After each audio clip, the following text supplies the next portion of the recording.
जय भीम। 26 जनवरी 1950 से लेकर 2024 तक इस संविधान ने बहुत कुछ दिया और बहुत कुछ सहा भी।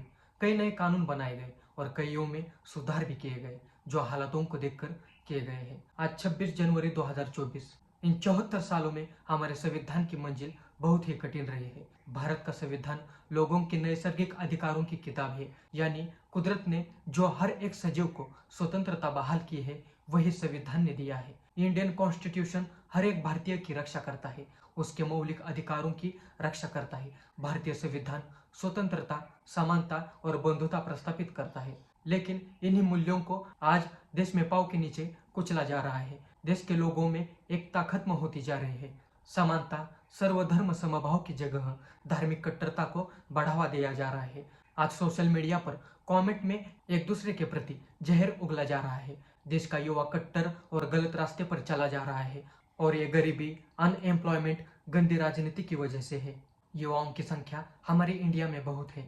इन युवाओं को शिक्षा और रोजगार न मिलने के कारण धार्मिक कट्टरता में उलझे हुए हैं। दिन रात गाड़ी में 50-60 रुपए का पेट्रोल डालकर घूमने वाले युवाओं के हाथ को काम मिलता तो देश कहां से कहां पहुंच जाता। देश को आजादी मिलकर 75 साल हुए हैं। उस वक्त की समस्या आज भी जिंदा है। 75 सालों में हमने क्या किया? थोड़ी बहुत तरक्की हुई, लेकिन आज कॉमन समस्या थी वो ही चलती आ रही है। बेरोजगारी, गरीबी, शिक्षा, अच्छा सा मकान, धार्मिक कट्टरता, ये मुद्दे आज भी है और तब भी थे। फिर हमने इन 75 सालों में किया क्या? सिर्फ और सिर्फ डर्टी पॉलिटिक्स।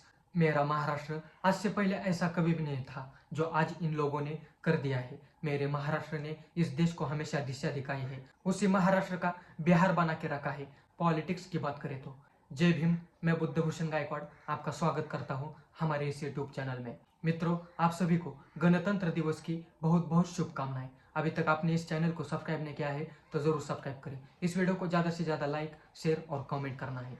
तो हमारे देश में कोई भी भयानक, दर्दनाक, हैवानियत भरी घटना होती है, जैसे किसी भी महिला पर अत्याचार होता है, तो हमारा कानून इतना कठोर क्यों नहीं बन पाता? लोग कहते हैं अरे यार उस दुबई का कानून देखो, सऊदी अरेबिया का कानून देखो, कितना कड़क है। फिर इन बातों को लेकर हमारे डॉक्टर बाबा साहब अम्बेडकर जी ने लिखे भारतीय संविधान को घेरा जाता है।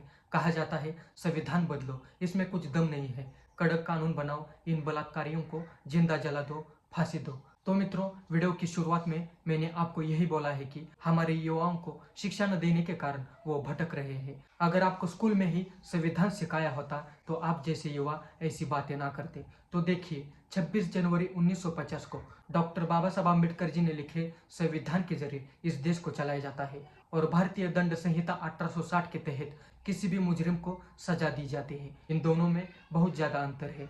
भारतीय संविधान को हमारे संविधान सभा मसौदा समिति यानी डॉक्टर बाबा साहब आम्बेडकर जी द्वारा बनाया गया है, जबकि भारतीय दंड संहिता को 1860 में ब्रिटिशों द्वारा लागू किया गया है, जो आज भी चलता आ रहा है। भारतीय दंड संहिता को ही इंडियन पिनल कोड 1860 कहा जाता है।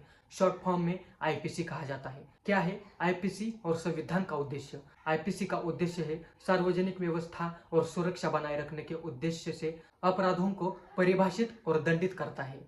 संविधान का उद्देश्य है भारतीय राज्य के मूलभूत सिद्धांतों और ढांचे को परिभाषित करता है, नागरिकों के अधिकारों की गारंटी देता है और सरकार की संरचना और शक्तियों को रेखांकित करता है। आईपीसी का दायरा है छोटी मोटी चोरी से लेकर हत्या तक आपराधिक अपराधों की एक विस्तृत श्रृंखला को कवर करता है। वही संविधान का दायरा है शासन के व्यापक सिद्धांतों पर ध्यान केंद्रित करता है, जिसमें मौलिक अधिकार, शक्तियों का पृथक्करण और संघवाद शामिल है। आईपीसी आपराधिक कार्यवाही के माध्यम से पुलिस और अदालतों द्वारा लागू किया गया है और संविधान न्यायिक समीक्षा, संसदीय कानून और स्वतंत्र आयोगों सहित विभिन्न तंत्रों द्वारा लागू किया गया है। आईपीसी एक सामान्य कानून है जो संसद द्वारा संशोधन के अधीन है। वही संविधान देश का सर्वोच्च कानून है। संशोधन के लिए एक विशेष प्रक्रिया की आवश्यकता होती है और इसकी मूल संरचना का उल्लंघन नहीं किया जा सकता। अब आपको पता चल गया होगा कि भारतीय संविधान और इंडियन पिनल कोड